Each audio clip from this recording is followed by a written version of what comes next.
I am looking into building an electrically controlled DIY robotic hand.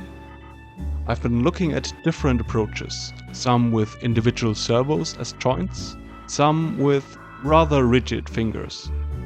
Eventually, I found Flexy Hand on Thingiverse that I like a lot, not only aesthetically, but also the way it's built.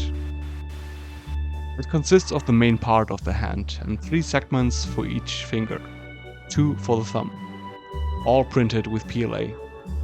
The segments are connected with bendable TPU plastic. This is great as it is a feasible low-cost solution while still allowing a lot of control range of motion. The fingers are bent by strings. Why not call them ligaments? I used stretched out TPU filament.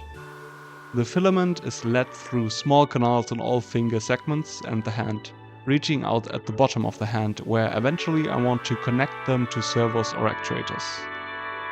Of course, there is still work to be done and changes to be made.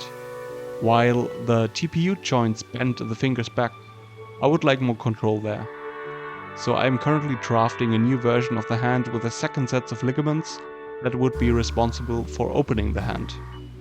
Connecting both of those to servos, I would have full control of the hand, enabling more complex movements and grips. Speaking of grip, the hard surface of the printed PLA makes every object easy to slip off. So I am planning to treat the surface to make it easier to grab an object.